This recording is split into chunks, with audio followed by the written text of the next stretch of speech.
If you'd have told me 10 years ago that I'm going to be locker mates with Justin Verlander and we're going to be in the same rotation, I would have called you crazy. So, Yeah, I mean, the one thing obviously I would like to accomplish in Detroit that I had a couple shots at that I really regret not achieving was a World Series title.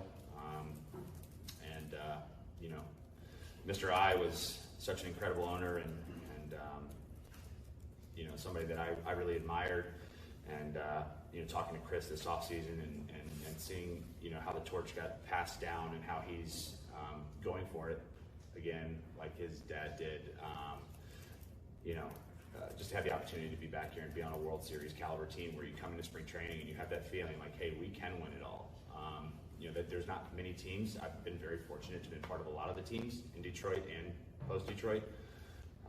That the second you step in here, there's just a different vibe and you know what the ultimate goal is. The game has changed a lot. There's a lot of teams that don't have that luxury when they step in the locker room in spring training. So that's not something to shy away from. I think that's something to embrace. We have a great ball club, and I embrace that and want to win one. Hey, welcome. Hey. Welcome to Motor City Metrics here. I guess it's the first official Motor City Metrics of the 2026 season, although we didn't prepare our segments or anything like that. At least I didn't. No. It's me, it's you. Raj is lurking in the background right now. He had a prior commitment, if you will. And then Mike couldn't make it tonight, I believe. But yeah, we're just here. I mean, we talked to you, 2 days ago? Some of you, if you watched kind of the emergency podcast when they signed Verlander. And all that's still kind of sinking in. They had the Framber Valdez introductory press conference yesterday, the Verlander introductory press conference today. I think the vibes are very, very strong right now. I don't know. What do you get the feeling of? You? Well, I mean, there's no question. Justin Verlander did the right thing by his first public pronouncements. He sits down with a microphone. He talks about winning a World Series. That's probably not something that anybody with any heft to their background has talked about out of that clubhouse in a few years. You know, I'm sure last year somebody probably said we could make the World Series, but it was a young guy who's never been there before. You know, this is Justin Verlander, who's been through the wars in baseball, has a couple rings to show for it, and he says he's here to win a World Series, and that's kind of fun to listen to, whether it happens or not.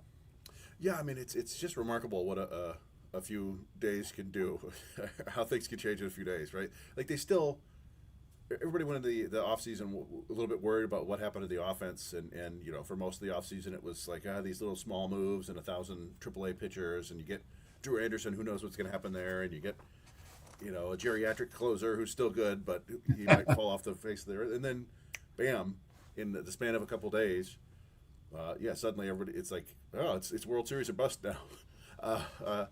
But yeah, I mean, they are really well positioned now. It's exciting to think, and it was really cool to see for both of those press conferences, the entire starting rotation kind of come there and support, you know, just basically there for the press conference. I don't know if there's anything else to do, right? It's the first couple of days of spring training, but That's right. it's nice to see. It sends a good message to everybody. And You know, I was thinking today, can you imagine if Valdez and Verlander had not been brought aboard and Reese Olson had gone out for the season?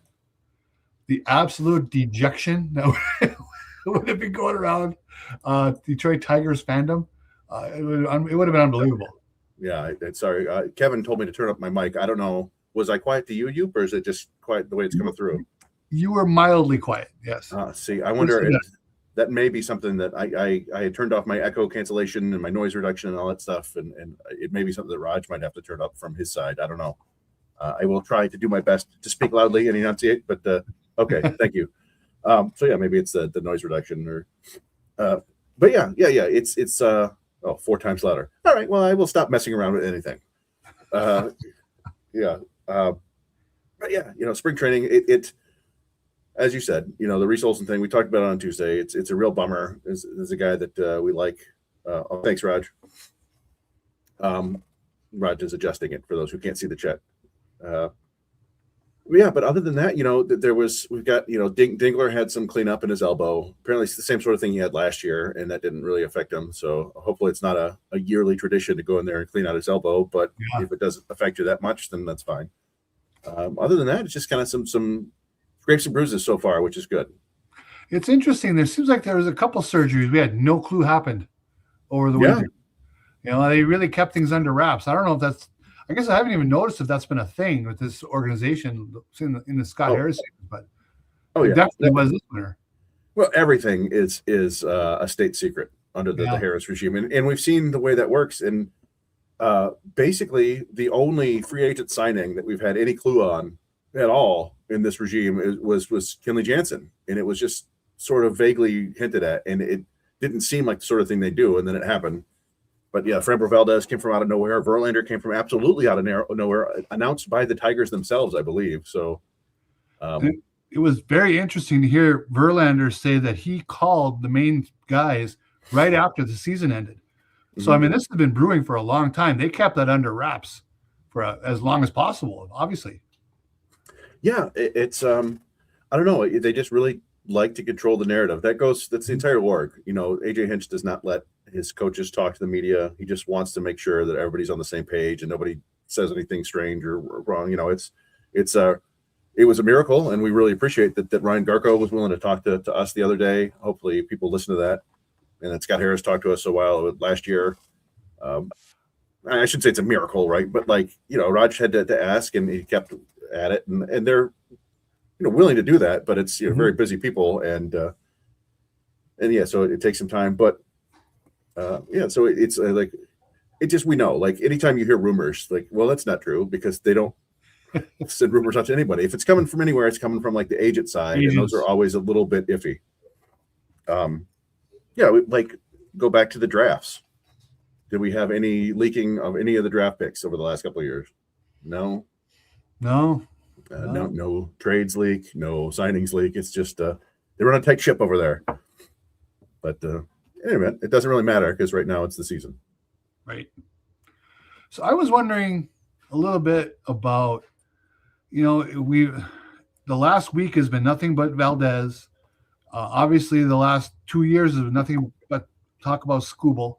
The last couple of days has been all Verlander. And, Casey Mize and Jack Flaherty now get to kind of come into the season underneath the radar. Nobody's going to talk about them. They're not going to get as much hype as these other guys, obviously, for obvious reasons. I wonder if that's a good thing for them. Or are they veteran enough guys now where they don't care? Maybe Flaherty could care less either way. But I would have to think, especially for a guy like Mize, who's still trying to, maybe in his mind justify being 1-1. It's got to be good to have these other guys at the top of the rotation and him just kind of sliding in there and being that 5-6 inning guy and maybe just doing even a little bit better than last season. No, I think absolutely. And it'll be interesting to see, these are both guys going into, the last year of their contracts. As it were, Flaherty's in a contract. Mize is last year of team control. And just the fact that they are now kind of pushed down the rotation, I don't know if Verlander will be above them or not, if Verlander will be the fifth starter or however they work it out. But they might be, instead of facing the number 2 or number 3 starter and the opposing team, they're facing number 4, number 5. Yeah. Now, Mize got a ton of run support last year and got a bunch of wins anyway, whereas Flaherty was like the exact opposite. So you never know. And all that kind of gets squirrely after the first few weeks anyway. But they'll probably run into the back end of rotations more often than not. So it could help their traditional stats. I don't know if that moves the needle for teams anymore. Right. But yeah, I mean, I think it can't hurt to have someone like Valdez go in 7 innings before you, so you can go out there and go like 5 innings of your best. Yeah. If you don't have to. So I mean, I think it is the rising tide lifts all boats theory, right? Where you improve the front of the rotation, and it's just going to have a natural effect improving the back of it. That's true. And Mize, last year, career high strikeout rate, more or less a career low walk rate. His home run rate was decent. Basically, his FIP and his ERA matched up perfectly. So it's going to be interesting to see where does he go. I mean, the BABIP was, if you believe in that kind of stuff, was very manageable. It wasn't lucky one way or the other. So I'm really, if Casey Mize wants that really good sized contract, what this year looks like for him, I'm gonna be very interested to hear what he's been working on and how he shows up throwing here this spring. Yeah, the one thing I think I saw Evan Petzold had been, kind of wandering around talking to people or overseeing what people were working on. It sounded like Mize was getting a feel for his slider. maybe he's altered that again. We kind of know what Casey Mize is. Unfortunately, like it's I shouldn't say unfortunately, right? But like it's hard for him to take that next step. It's a good fastball in the mid to upper 90s we've seen, and that splitter is really hit or miss, right? Like it's his number one swing and miss pitch, but if it doesn't drop, then it's a launching pad pitch. And so then it's all about him kind of keeping people off balance with the breaking balls, and however effective those are, kind of determine his success. Or in the splitter, he'll have a handful of games each year, I think, probably where the splitter is a plus pitch or better, and those will be his best outings. But we also know that he's really a fierce competitor. Like I was talking the other day, I brought up is he better than Bondo? That my buddy had suggested. Like when we think of this pitcher, is he better than Bonderman? And Mize kind of temperamentally strikes me as the exact opposite of Bonderman, where he gets himself into trouble all the time and like wriggles out of it by just locking in somehow and pounding the strike zone and getting in. Whereas Bonderman, he'd be cruising along looking awesome and it would just completely fall apart on him. Yes. Or he'd blow up in the first inning and then figure it out. But I don't know. And I have heard some talk that's kind of how Valdez is. He's a very good pitcher if he's in control, but if things start to go squirrely, he kind of falls apart. So something to keep an eye on this year. I'm excited to watch him. I really am. I mean, in the weeks leading up to the signing, he'd get mentioned in a long list of guys the Tigers could look at, but there was nothing serious about it. But I was a little worried about the thing with the catcher, and he mentioned when he spoke the other day that he had patched it up with Salazar. He still maintains that it was an accident. I don't believe him. I'm willing to believe him that he patched it up with Salazar because two adults should be able to do that. But when he threw that pitch and nailed his catcher, there wasn't even one hint of surprise that happened. It's interesting. Like I don't think he has a long track record of stuff like that. And no, I agree. We always ask an awful lot of these athletes, these professional athletes, like even some scrub bum like me who couldn't even play division anything athletics. If you're in the middle of a competition, your levels are all over the place, and it's easy to get upset and want to punch somebody. Like it's not. I'm not a violent person, but it's when you're in the heat of competition, I can see how it's really hard to maintain your composure. And that's why I'm always amazed, like that football players, you ask them to smash into somebody at 35 miles an hour or whatever, and then not get offended or upset. Yeah, it's wild. So, well, and it's also not fair, and that's why I've been trying to move away from being, although I did bring it up tonight. It's not fair to judge people by their worst moments all the time either. I mean, he has a longer track record of being just fine out there. So, and as an umpire, I've been nailed by a pitcher on purpose. I know I have been. Oh. Most umpires have been at times. So it's a thing in baseball. Just people lose it and make a bad decision every now and then. What are you going to do? Yeah. Who was the ump that claimed the Tigers did that? Do you remember that? Oh yeah, I remember the incident. I don't remember the name of the guy. I'm looking. When the Tigers intentionally hit. Quinn Wolcott. Oh, okay. Oh, here's the sport that. This is. I don't know what's wrong with people. So Raj has put on a clip here of this new sport where it's basically a football kickoff with no pads. Guys just running, giant rugby football players run each other at full speed. Slam into each other. It's ridiculous. It reminds me, 20 years ago, there was a Simpsons episode about how all the Simpsons men are idiots and the Simpsons women are geniuses. And all the Simpsons men have lined up in a circle with like kitchen pots on their head and are headbutting each other and then like keeping score. And I was like, yep, that's about right. That's what we become. This is worse than the slap league. Oh, the slap league. It's unbelievable. So, men and women, unreal. There's a certain segment of the population that likes these sorts of things. It's never been me. Like I used to like boxing. That's about as far as I would go. I don't care for UFC. I don't care for these slap fights. I don't care for charging into each other. Like the physical harm doesn't really do it for me. I like kind of skill and competition, but yeah, I'm with you.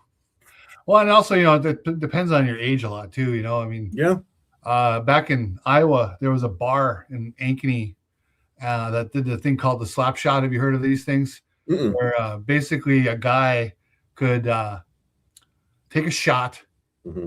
and the waitress would splash him with water and then slap him across the face as hard as she could. Yeah, I've seen that. Yeah.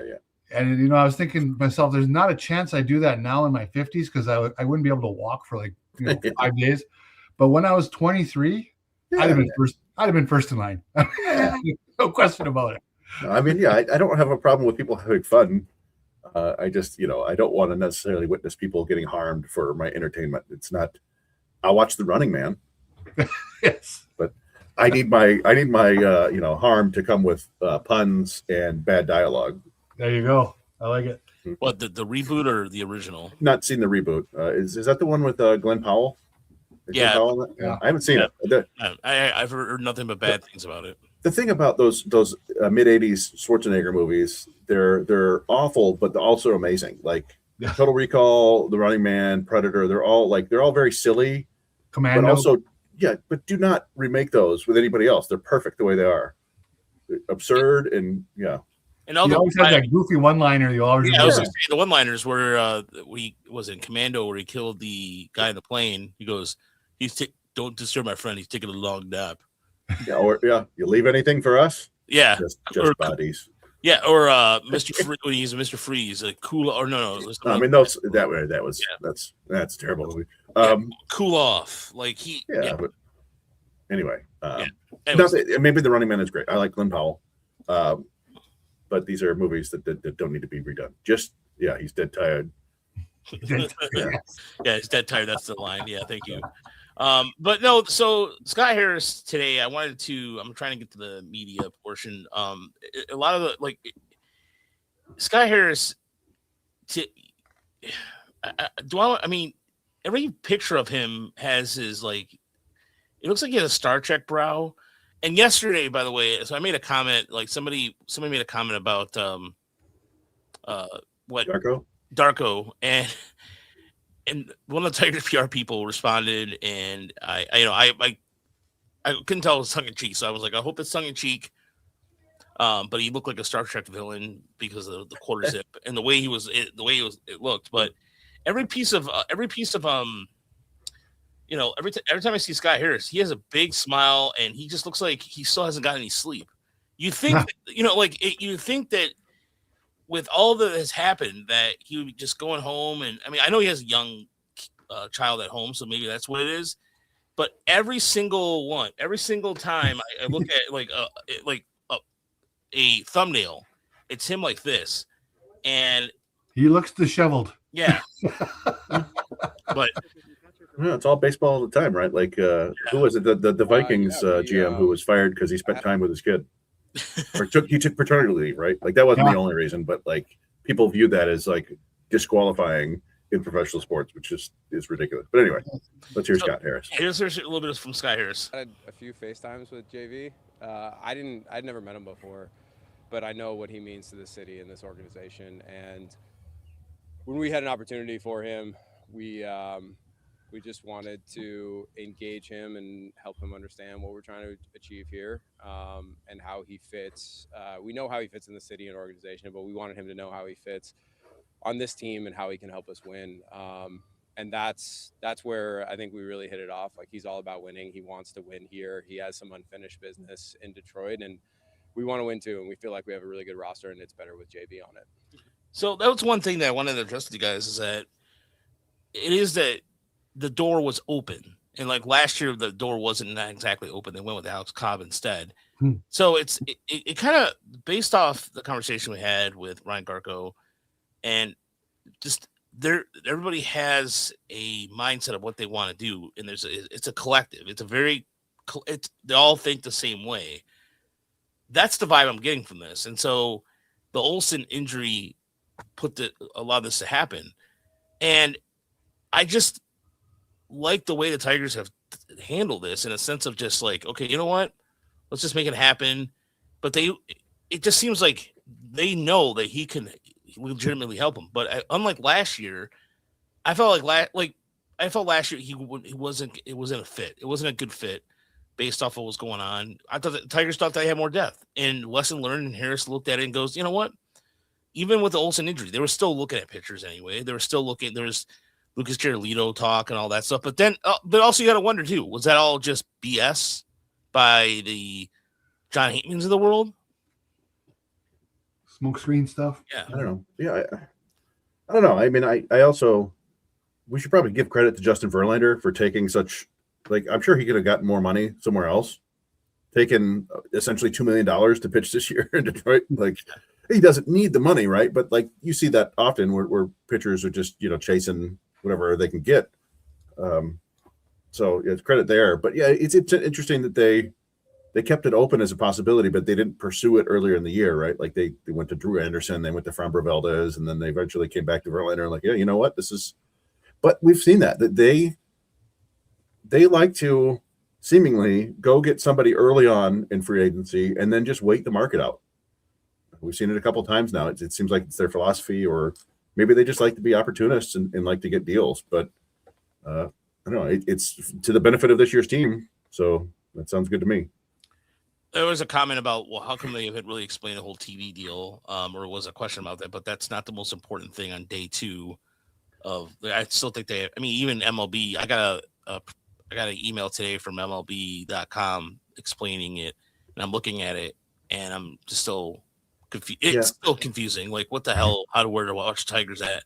So, I wonder if they might address that. At some point, Chris Ilitch will talk to the media in spring training. He always does, I think, for a little bit. And I wonder if that'll be more of his, purview there. Like, I don't necessarily want Scott Harris and Jeff Greenberg and stuff like that worried about the TV part of this, right? Yeah. Like, just worry about the baseball. And I don't know if they deal with that at all. So maybe we'll hear some, I don't know, maybe Ron Colangelo will show up and give a talk. But yeah. Smooth as silk, Ron Colangelo. Every time I see him, he's just smooth. Like, he walks through you've seen him walking through the press box, right, Chris? He just kind of glides in there. Yeah, he's got the suits. Yeah, I mean, there are other parts of the organization that deal with this. Here's some more from Harris. I'm trying to find. There's a part right here that I was wanting to hear. It feels a little like the Fromber deal, and bringing JV in might be a little bit of pushing the chips toward the center of the table. What makes this the right time for the organization to do that? Yeah, I mean, I would reject the notion that we are just pushing chips in. We're trying to win. We try to win every year. I think what these moves say is that this organization is on a great trajectory. We've gotten better every single year. This is the best roster we've had since I've been here. And it says a lot about the investment we have in winning and the impact that those guys can create. The investment in winning has been there since my interview. The only thing I've ever said about payroll is that in my interview is very clear that when I bring compelling opportunities to Chris Ilitch, he's going to be ready and willing to invest in this organization. I think a lot of people don't really understand how competitive Chris is. Let this be an example of it. Not only did we sign Framber Valdez to a $115 million deal, we did it against the backdrop of payroll uncertainty and arbitration. We didn't know what the result of arbitration was going to be, but I brought the opportunity to Chris and he said, let's do it. He wants to win as badly as anyone in this organization. And so from an investment standpoint, it shows that this organization is invested in winning. And from an impact standpoint, we're pairing Framber Valdez and Justin Verlander with a back-to-back Cy Young Award winner in this rotation. I would put our rotation up with any in the game, and it feels like, when we can go into a series with those guys leading us, we got a great chance to win, whether it's in the regular season or in the postseason. Yeah, so there you go. I mean, if that doesn't answer or quench the thirst of fans out there that the Tigers are serious, I don't know what does. So, I mean, outside of the reaction that we got to the Orange Crush. And so that was okay. So, Chris, I love your attitude about jerseys and numbers. You don't really care about that, right? Well, I'm not trying to be like flip about it, right? Like, and I've talked about this before. It always kind of fascinates me how fandom manifests in different people. The example I often use is, like the grandmas who go to the game and keep score every game, and they could tell you every player and know, all the stats and stuff, like not just necessarily grandmas, right? But there are fans, the hundreds of thousands of fans who have never turned on a podcast in their life or have never heard of Fangraphs, right? Like there's still a ton of people like that. And then there are people like, probably Jason Benetti, Dan Dickerson, Greg Gagne, Dan Hasty, who their fandom manifested in them wanting to announce games and call the action and be that involved in it. And then for us, it's just various aspects of, prospects, analytics, insinuating ourselves into the press box through sheer force of will, basically. But a lot of people, it's just supporting the team, right? And it's shirts, it's caps, it's numbers and stuff, and that just never ever meant anything to me for whatever reason. Like I don't know anybody's number. I don't notice the differences in the jerseys. I mean, I'll notice it, like, hey, that one's orange. That's about it for me. But I don't I'm not trying to belittle anybody else's fandom. It's just it's a different aspect of me, I think. No, and it's okay. Like I only give you grief about it. I'm not really, I know that it's one of those things where for me, for example, look at this. So we're going to do a segment that I heard one time. I believe it was on Parker the Man. Maybe it was Parker. I can't remember. Jam It or Slam It. No. It was I don't know, like Stoney or Wojo. I can't remember. But here's the third jersey. Whether it's going to be a third jersey or batting practice jerseys remain to be seen. But here's what this looks like. It looks like black more than navy blue, which usually maybe it's a darker navy blue. I don't know. Yeah. But Jam It. I love this. I absolutely dig it. And everybody's like, oh, it's Baltimore light. Well, folks, just for a history lesson out there, this was the Tigers batting practice jersey in 1993. Yep. The Tigers have gone orange before. It has happened. Why they don't use it much, I don't know. Maybe because they don't want to look like safeties, AAA safeties, if you guys remember being safeties. I don't know. But I've always wanted more orange because I feel like it was more of an accent color. And in some ways, yes. And yes, but this also reminds me of the 80s Giants jerseys, those early 80s Giants jerseys as well. I really think they're sick. Thank you, because I really think they're awesome. They pop, and not to mention, it's something different. The Tigers have been notoriously boring when it comes to jerseys, and the Motor City ones that came out last year, people either really liked it or they really hated it. There was no in between with everything, and even with the hat this year, the Lakeland, the Tigers spring training hat has a little grapefruit flower, and that's even different, and the navy one, which is, thank you by the way for bringing that up here, this looks like, is this black? Yeah, it looks like black to me. This also gives I like this a lot. It's simple, it's clean. I don't know, like I don't know, I really don't understand why people don't look. The Tigers are not going to change their home whites. There's some thought about that. No, that's not going to happen. That'll never happen. The Tigers have the best home jersey, one of the best home jerseys of all time, over and over again. That's not just a fan saying that or me saying that. That is a fact. Like Bob Costas has talked about that, and Bob Costas doesn't talk about anything else. I mean, Bob Costas is a legend. Don't get me wrong, but I've heard what he said. Like the Tiger uniforms are one of the best out there. So, Verlander, by the way, was number 35. That wasn't 34, right? Nice 35. I think that's the one number that I know. Scherzer was 37. I like the blue. I really do. I'm going to be very interested to see what pants they put with it. Is it going to be a monochromatic thing, or are they just going to wear the white pants? Should be interesting to see. But I like them quite a bit. The orange ones, I actually mentioned Baltimore earlier today as well. I have always wanted an orange jersey, though. I was wondering if they could have went with a little darker tint to theirs, maybe. But my son has the jersey collection. Yeah, I think we're over 50 now. Certainly one of these will be added because they are very nice. I like them a lot. So the throwback to 83, my son actually has the blue version of that. The blue version, okay, yeah. So this one, I brought this up as an example, but this is not going to be in rotation. I don't think it's not going to be at all. This is part of the Cooperstown. So this is an older one, but this Cam's saying, look, if it's black, it's Orioles, it's not Tigers. Fair enough. I mean, I bet it's blue. I bet that's some shade of blue. Because the City Connect jerseys, that's officially a blue.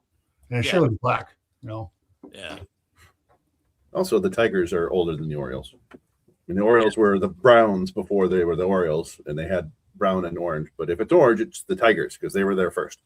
Yeah. But yeah, you know, like I didn't really have feelings one way or the other about the City Connect jerseys, other than when you go to the games and you see all the people wearing it. It's cool. Like, and I'm sure people are going to buy the hell out of this stuff. They're going to be crowds are just going to be absolutely packed with these, and that's awesome. I like to see the fans engaged and happy. So, you know, do your thing, wear it, make it look cool. It's awesome. It's just one of those things where I don't know. Maybe it's because my parents are always like buying me Tiger stuff, and I'm like, you know, I don't really wear any of this or hang it up in the wall. But Yeah. I don't know. It's like I said, it's for other people. It's like, you know, it's their thing. They collect. You can't wait to get the new jersey, right? And that's very cool. I have no problem with that. Yeah, and by the way, speaking of a debut tomorrow, the Seawolves are debuting something special tomorrow. I'm not going to tell you what it is, but if you go to the seawolves.com website, they'll be debuting tomorrow. So, Pepperoni balls? let's see here. And no Transformers. By the way, sweet name. Props to you for liking Transformers because, by the way, I got Mike Smith, the former Tiger executive, messaged me and gave me props for he apparently has a Transformers collection from the 80s.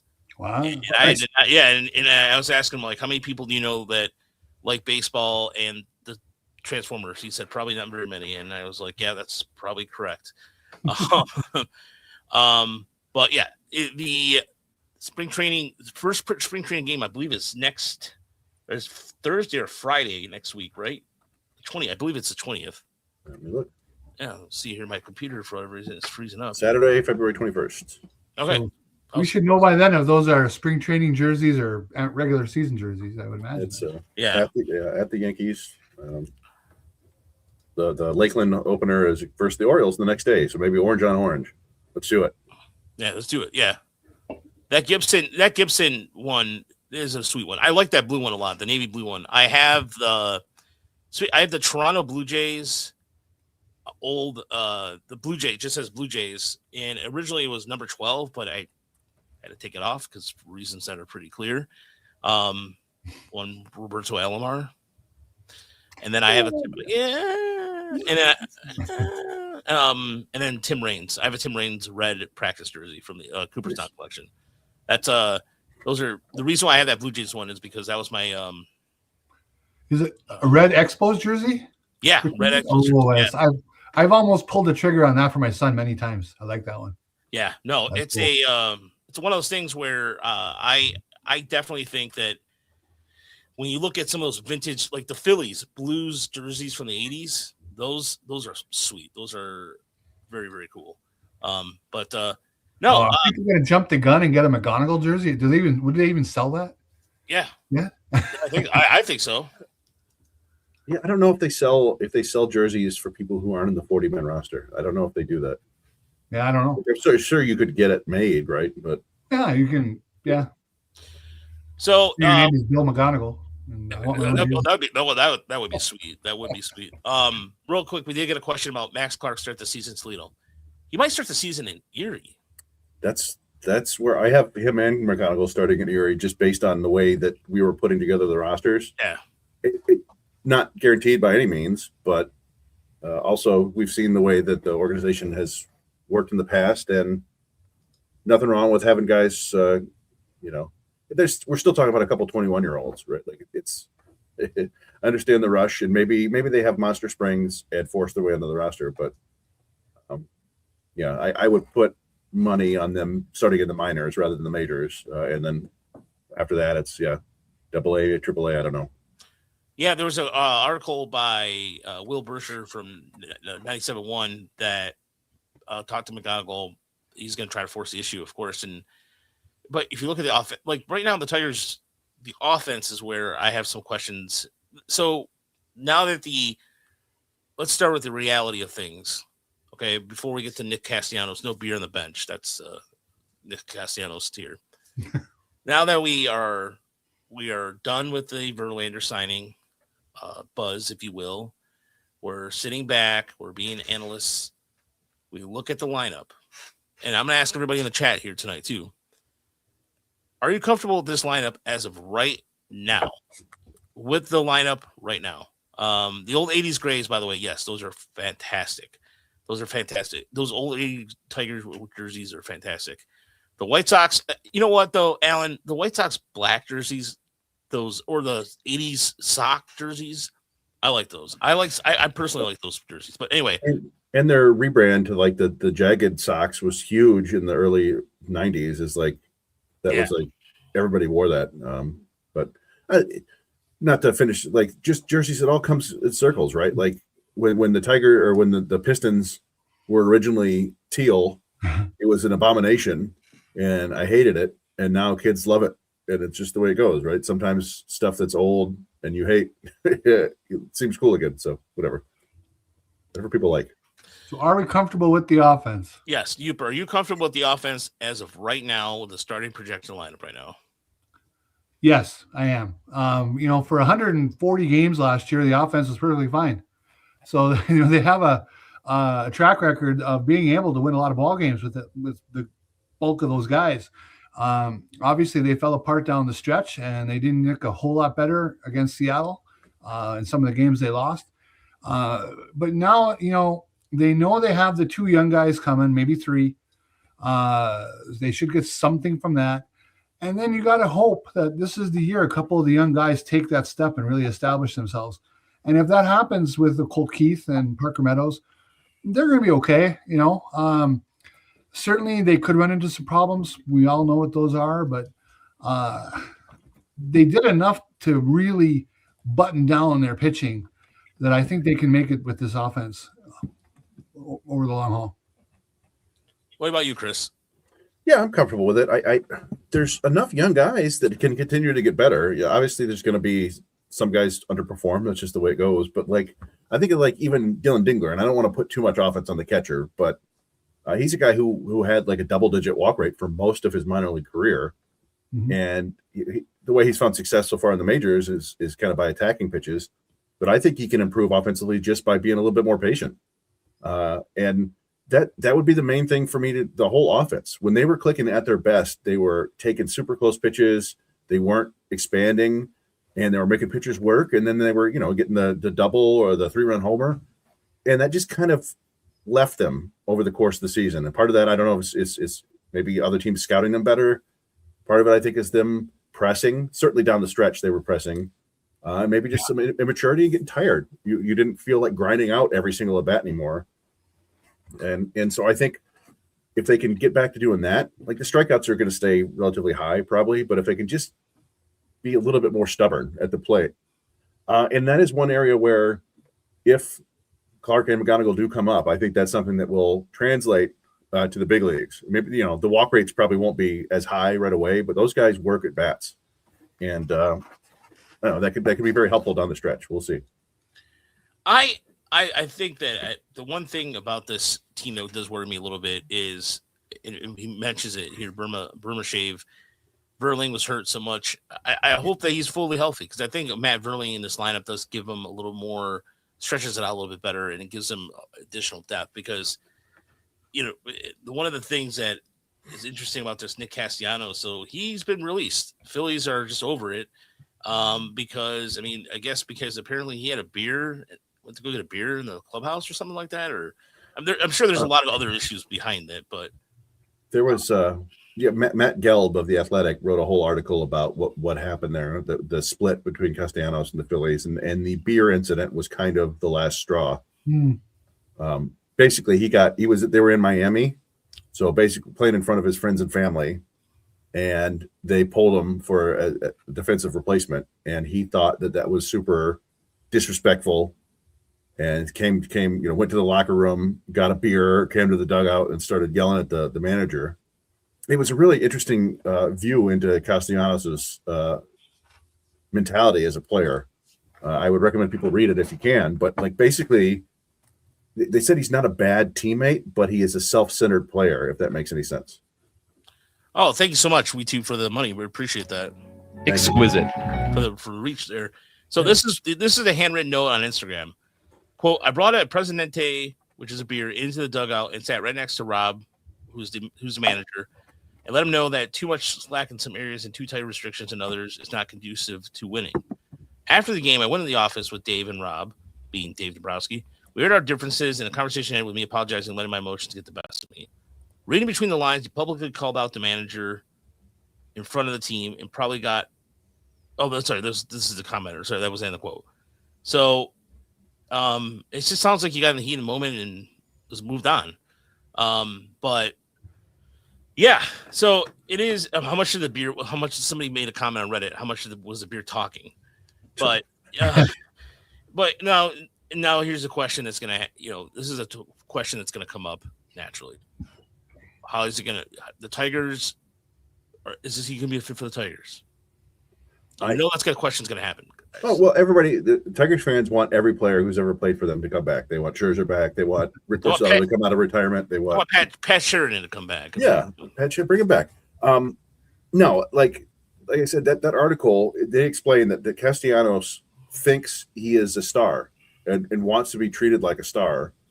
So he felt very disrespected by getting, pushed down in the lineup and having people play defense for him. It's just a real strange personality, and like the most damning thing. And I'm certainly not I don't think he's the only player who feels like this. But he said he did not trust the manager or the hitting coach because they never played big league baseball. He said he only trusts people who played, and there you go. And that's why, so he doesn't take instruction from people who didn't play because he doesn't think that they know what they're talking about. This is what happens when you play baseball your entire life and you go into professional baseball out of high school. Probably didn't have to take any tests for himself in high school because he was such a good athlete or whatever. But and then, as a player, it's really hard to find a fit there because he's a very aggressive hitter who is the worst defender in baseball over the last however many years. Like all the numbers say it. You can't play him in the field. So he's Jahmai Jones, but worse. And they already have one, and that's fine. And you don't have to potential locker room issue. Isn't he like a negative WAR player over the last 4 years? Or like barely over 0 or something? 0.8 over the last 4 seasons. Okay, exactly 100 WRC plus. So entirely average. And this is with, like, if this were the 80s, Castellanos would be Joe Carter, right? Like 29 home runs, 106 RBIs, hitting 270. Like, what a star. Yeah. But that's also that 270 average comes with a 311 on base percentage. It's like, not so much. So I don't know. Yeah. And even some of the advanced metrics on him too. If you look at if you go to Baseball Savant and you put in his numbers, or you just put his number, if you look at some of it seems like he's not stinging the ball. I mean, he's become kind of a brunt of the joke based off that fly, the home run thing. But if you look at his numbers across the board, his XBA's 242, and I mean that's a sharp decline from 2 years ago. I mean, it's been a gradual decline every single year as far as his numbers go. How old is he now? He's 33. That's it. The power, as we too said, the power is gone. I mean, but here's another. You guys were talking about the arm value. -4. And I mean, does it look good for the Tigers if they put him in left and because of the home run power to left field? Of course, but there's not really much room with him, even with the depth situation. But here's the thing that I found interesting: his strikeout total would be one of the lowest on the Tigers. Well, yeah, I mean, he's always been a good contact guy, right? Like he's always been able to put the bat on the ball, and he is a little bit, sort of borderline detrimental contact guy, right? Like because he can put the bat on the ball, he makes bad swing decisions, and that leads to not as many strikeouts, but a lot of useless contact, if you will. Now he's the sort of guy I always talk about it, right? The Delman Young principle. You get him in the playoffs, and they're throwing him strikes, and he can win you a playoff series just because, you're talking about a handful of bats. But it's just not. It's not something the Tigers need to do right now. I don't know where he'll end up. I think the Marlins came right out and said, no, we don't want him or need him. I could see him landing on like the Royals or the White Sox. What about maybe the Pirates? Yeah, I mean, because the Phillies owe him $20 million, I think, right? And once he clears waivers, I don't know what you have to pay a veteran if you have to pay him the minimum. I think so. 1.5 million or something like that. I don't know what the veteran minimum is, but yeah. So he any team could take him. It's just I don't know. Like he's had a good career. 250 home runs, close to 2,000 hits, or like 1,800 hits. It's a good career. It's just he's not built for this game anymore, I don't think. We too just mentioned, that's exactly how I was going to go. Twins. I could see that. They're cheap, going to the Twins, see if he has the last hurrah. I think anybody in the division, as you guys just mentioned, White Sox, Royals, but more the Sox, or the A's, someone will take them. I mean, that's not a problem. I just don't think the Tigers need to. You know, they had a need to bring back Justin Verlander. There was an opening. He also pitched well toward the end of last year, so you can justify it that way. Castellanos comes, you know, he just comes with some question marks now with where his career is going, how he was acting. Do they need to revisit that? And it's not a great fit on the roster. Why do it? Yeah, I mean, if he could play third base or any defensive position, maybe. Mm-hmm. I'd rather bring Isaac Paredes back. Like, I mean, he would be more of a fit. So I don't know. Like I said, we talked about before. Like anytime that former Tigers become available, it's like, huh? Yeah. You bring Iglesias back? Avisel Garcia? Huh? Yeah. By the way, happy trails. Happy trails. He just retired. Yeah. You know, he made a decent amount of money. Castellanos, like, has made $130 million in his career. Like I said, good career. You can call it quits if you want. Spend time with your kids, but you know. Yeah. Or I suggested that he and Shane Green get their podcast going again and do it video style. And I totally forgot they had a podcast. Yeah. What was it called? What was it called again? I don't remember. Let me see. I don't think it lasted very long. Well, I mean, I think they had like 2 seasons of it, and then Green got traded. Okay, that's right. That's when he got traded to Atlanta. But while you're looking that up, I do want to, before we get out of here, send a very mighty thank you for everybody who donated to the GoFundMe and the YouTube donations and everything. Nick of Time, is that what it was called? I think it was called it looks like it was the 619 podcast. Oh, that's right. Well, everybody's doing the area code podcasting for a while. But I want to thank everybody for the donations. We got our tickets. We're flying out Wednesday. Wednesday the 18th. Nice. Yep. And then we will be essentially in camp in Lakeland, and then we'll be heading to Bringington. Oh, I don't know. You could have said it could have been Nick of Time, and I would have believed you because I don't remember that at all. But yeah, we'll be there for the spring breakout game. We just have to get all cleared. Well, actually, though, if we just flash our baseball, that's the one thing about having a Baseball Writers Association card that you can literally flash anywhere. Yeah, so it's just a matter of getting in there. We'll be fine. We just have to go down and bring it to. But thank you. I just really, really sincerely thank you. It means a lot to us. And this is the first time Chris is going to Lakeland. Nice. Well, since we've been doing this, I went to spring training in 2008. So everybody was excited about Dontrell Willis and Gary Sheffield and this.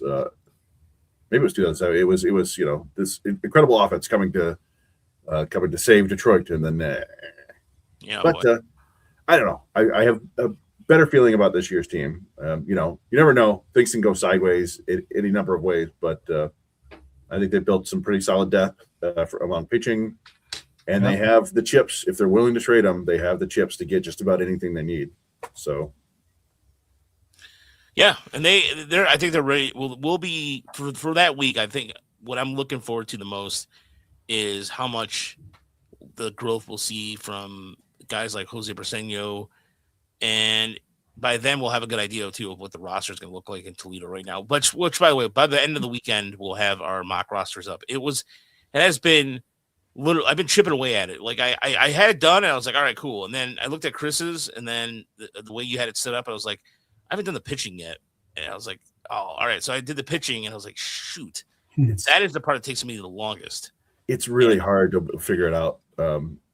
It's a little bit easier now that we got like the major league injury report, but even still, like there's so many pitchers in the organization, and it's just hard to figure out where they're all going to be, if they're all going to be there. But Yeah. I'm excited to head down there. I'm excited. Hopefully we can get to at least one or two backfield games and record them in any way possible so that we could kind of chop it up and get you guys clips of Jordan Yost and Michael Oliveto and maybe some of the young pitching. That's really what I want to. I mean, we can watch the spring training games on TV usually, not always, but it's getting looks at, because that's what we talked about. Eduardo Valencia's breakout sounded like it happened last offseason. It first showed signs in the spring camp in the backfields, and we'd like to be able to hopefully see somebody else who's doing that this year. But I hope you guys get a look at Chris Rodriguez. Yeah. Yeah. And that's where we have to. I'm gonna ask. We have to ask Tigers public relations and all that, and I'm sure we will. Of course, certain things I'm sure we won't be able to film or tape or what have you, but I really would love to be able to just do a game like we do during the live game. Sit there and watch, and then be able to clip, without any problems. But we'll see. I mean, like I said, get out there and throw some BP to Chris Rodriguez. Yeah, but, and then watch my ball just go like 500 feet in the air. That's the whole point of it, right? Like if you're throwing BP, that's what you want.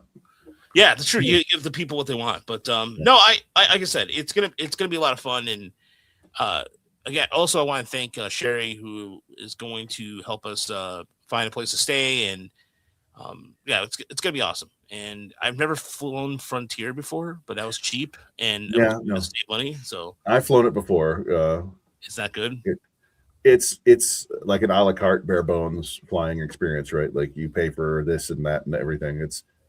It'll be fine. It's a 2.5 hour flight or whatever. But all right. Well, I've flown. I mean, I used to fly Spirit all the time, and that Spirit is just bare bone. Spirit's the most the butt of every joke, apparently. Hopefully, there's a Buc-ee's in Lakeland for you. Oh yeah, you know what? Yeah, Chris, you haven't done Buc-ee's yet, have you? I have not. Let's see. Oh, we're gonna get some brisket burritos, but only 2 Buc-ee's in Florida: Daytona Beach and St. Augustine. Oh, not really close to either of those. Yeah, we're gonna be what I don't know how Florida works, but anyway. So thanks so much for watching. Thanks so much for listening. So the next week we'll definitely probably have some more things going on. The last couple of days has been some emergency pods. So thank everybody for watching. Thank you for listening. And also, I forgot to mention, if you are wondering what I think the biggest to me is the odds. What are the odds of the Tigers doing, how they're going to do this year? And so, what does the AL Rookie of the Year look like? And so that was something I was looking up, not because in terms of our great sponsors, FanSided, but not FanSided, but FanDuel, not FanSided, that crappy website. I said it now. I don't. I'm trying to look to see. All right, so the American League, the Tigers are at plus 900 to win the American League right now. Ooh. It's 6th. Yankees, Mariners, Blue Jays, Red Sox, Orioles, Tigers. There you go. A good way to make some money. I don't know how gambling works, but that seems like a good way to. No, like I understand how like head to head, like hey, you're favored by 7 points. I'm not familiar. Like plus 900. Does that mean if they win, you bet 100, you get 900? I don't know. I think so. Right. So the Orioles have better odds than the Tigers? Yeah. Wow. You know how these betting markets go. Sometimes they're just trying to get people to put money in. But yeah, that's true. Well, I mean, by the way, speaking of the Orioles, real quick before we get out of here, they just spent $18 million signing Chris Bassett to a 1-year deal. Yeah. $18 million. Mm-hmm. No, I thought I thought he was going to get somewhere between like 15 and 20, right? Like that's the way how he's pitched over the last 4 or 5 years. Yeah. I thought he was going to get more than 1 year. But yeah. Oh yeah, Jackson Holiday has a broken hamate bone. Lots of broken hamate bones right now. It was at Lindor. Corbin Carroll. The Rangers top prospect Sebastian Walcott sounds like he's going to be out for the year with elbow surgery. Yeah. Now he wasn't probably not going to make the majors. Maybe at the end of the year, but yeah. So this is the time of the year, unfortunately, where everybody's hurt. But I'm trying to look. Where are the awards? All right, who's the MVP? We've got. Let's see. I don't see any Tigers. Who's the highest Tiger in the MVP? Gleyber Torres plus 10,000. Oh, Skubal plus 4,000. Riley Green plus 8,000. Well, there you go. Cy Young, Skubal plus 240, highest. Rookie of the Year, Interesting. Kevin McGonigal plus 800. Trey Savage is number 1 at plus 350. Yeah. Max Clark plus 6,000. That would be fun. So yeah, they have everything you need there if you're really into that. Yeah. So check Has it out. anyone ever won 3 straight Cy Youngs? Am I forgetting? Pedro? 3 in a row? Randy Johnson? Let's see. You know, I don't. I think. Boy, I don't. That's not jumping out at me. Yeah, I don't. I Let's think see. maybe. Randy Johnson won 4 in a row from 99 to Really? 2002. Yeah, okay. All right. Never mind. We won't be that impressed. Well, I was thinking, Skubal's got 2. Verlander has 3, right? I mean, how often has that happened where – I know it happened with the Dodgers last year with Kershaw and Snell, right? But how often does it happen where you've got 5 Cy Young awards on the same team? Oof. Pretty cool. Should be 6. Oh. Sorry, Rick Porcello. What Pedro won 3 out of 4 years. What pitcher won 3 Cy Youngs in 3 different decades? Jim Palmer? No. Jim Palmer won a game in 3 different decades, didn't he? Yeah. No, it was George Brett won a batting title in 3 different decades, right? Right. This is actually easier. It's easier than you think. 3 Cy Youngs in 3 different decades? Yeah. Well, how many people is it? Sandy Koufax? No, I mean, he didn't pitch long enough. Yeah, there you go. Clemens. Clemens, So all right, he won 86, 87. Then he won in 90. He won in 98. Then he won in 2004. Roger Clemens is in the bonus box. Yeah. Roger Clemens, and he won one in Houston. So he won with Houston, won one with Toronto, and won one with Boston. Wow. There you go.